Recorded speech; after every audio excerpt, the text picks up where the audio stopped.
Primeiro ponto que você tem que saber para resolver um layout: o número de convidados, tá? O número de convidados. Raquel, mas por que eu preciso saber do número de convidados? Primeiro eu preciso saber que tipo de evento é.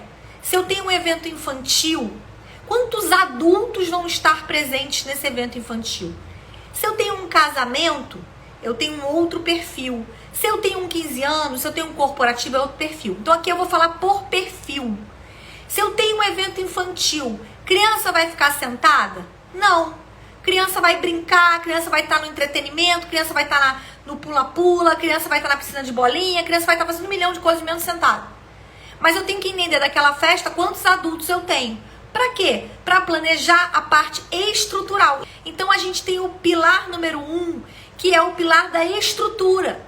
Então, antes de começar a criar, a viajar no conceito que a cliente te mandou, na florzinha, no balão, você tem que entender se aquilo tudo vai caber naquele espaço.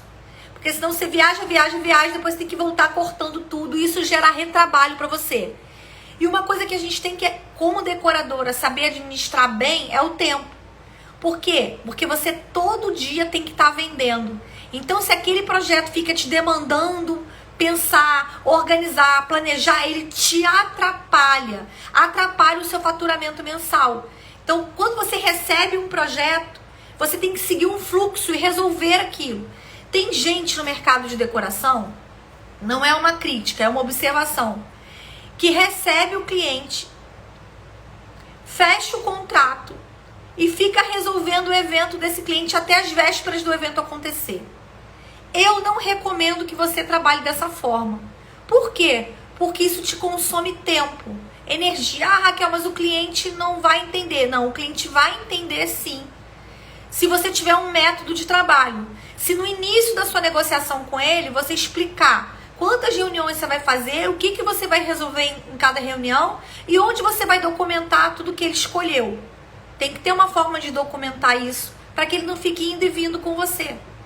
Então, a gente tem que ter uma forma de controlar o tempo, porque o tempo é custo, né? Se você tem pouco tempo, você vende menos, você produz menos, ok? Então, primeiro ponto, entender o número de convidados. Por exemplo, se eu estou fazendo um casamento, eu tenho aí 70% dessa festa sentada, porque é uma festa que tem muita família, muita tiazinha, muita vozinha.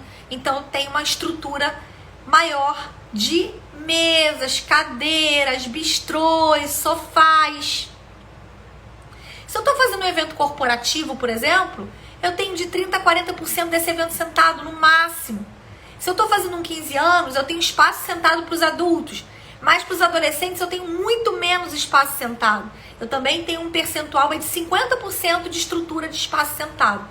Então, para eu fazer um layout, eu preciso entender quanto de estrutura vai consumir esse espaço. Concordam comigo?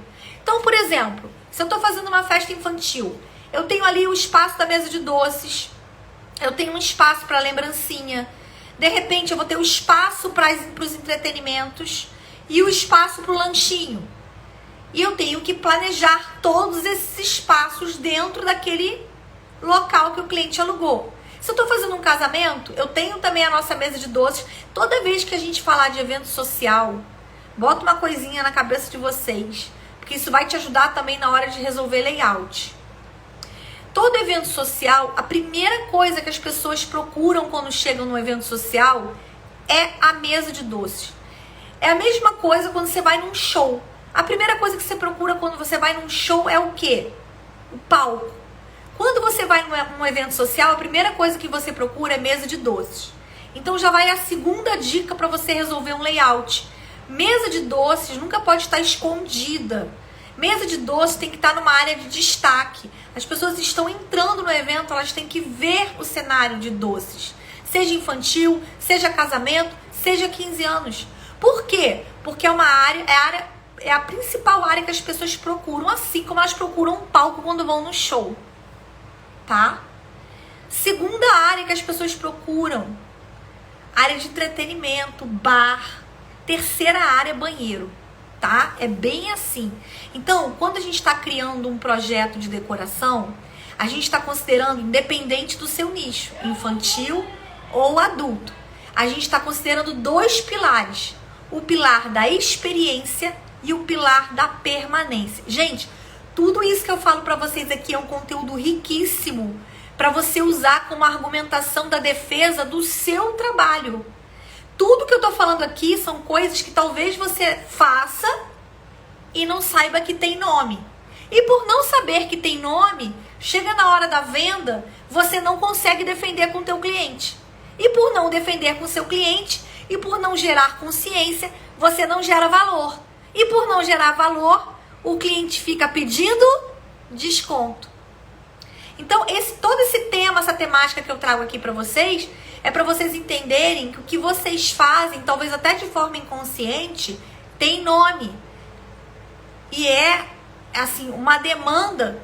Se você ainda não faz, precisa vir a fazer, porque é uma demanda que é exigida da tua profissão.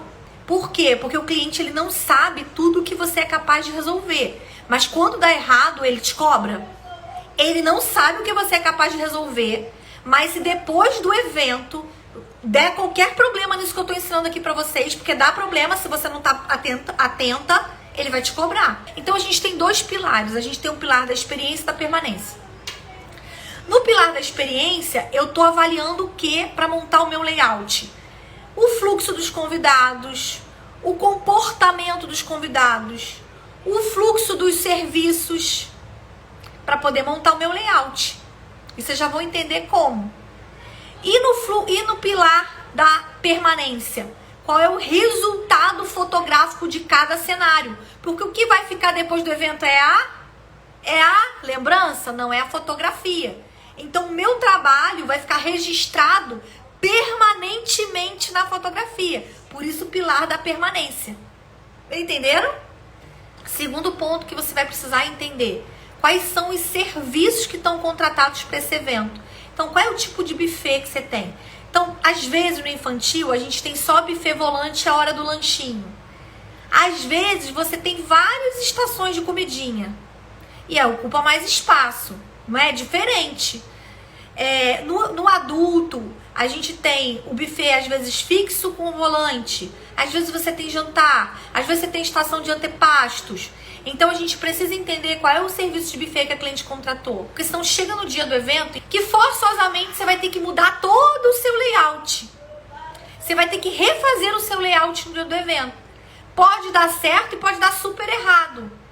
Por quê? Porque todos os serviços que o cliente contratou vão ocupar um espaço. Então, você tem mesa de doces que ocupa um espaço, área de entretenimento que ocupa um espaço, estações de buffet que ocupam um espaço, espaço instagramável. E aí você tem que planejar esse espaço para que os convidados possam fluir, que o garçom possa passar, que as pessoas possam entrar e sair do banheiro sem esbarrar em nada, que você não cubra a saída de incêndio com nada, bloqueie. Já vi decorador profissional fazer evento para 300 pessoas, fechando a saída da casa de festa, a única saída, num corredor de menos de 3 metros de largura. Vocês têm noção do que isso significa, gente? Se você é do infantil, você vai ter o mesmo problema. Infantil, não importa o nicho que você trabalha.